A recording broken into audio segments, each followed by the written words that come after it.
What's up guys, I want to show you a really cool tool that just came out in the newest release of Boxcutter, I think 718_9. Just grab it on whatever platform you bought it on, just re-download it, install it. So check this out, if you go to the Control D menu, the box helper menu, it might be D for you, it's Control D for me. There's an option right here for custom cutter. Most of you are familiar with the custom cutter option. Basically, you're going to click here, and what you need to do where it says shape is you need to click on this plus button. Now, what this is going to do when you first cut is it's just going to cut a simple box cut. Excuse me. But the more we cut, the more kind of recursive it gets. It keeps extracting the previous iteration of the cut.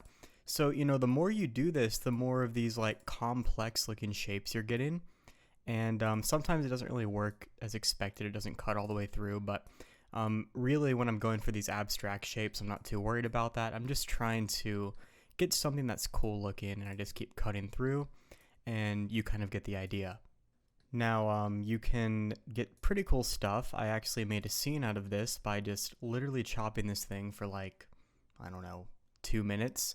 And I ended up getting this result. I chopped it up, I did a pretty cool volumetrics render and a little bit of post in Photoshop, and I was able to get something really cool looking. So this is really just a fun tool for you to play around with. Nothing super practical about it. I just think it's a ton of fun if you're bored, want to get some doodles in. Pretty cool tool to use. So that's it for today's video. Hope you have some fun with it. If you'd like a tutorial on how I made that environment like in its completeness, I'd be happy to do one. Just let me know. Other than that, I'll see you in the next video.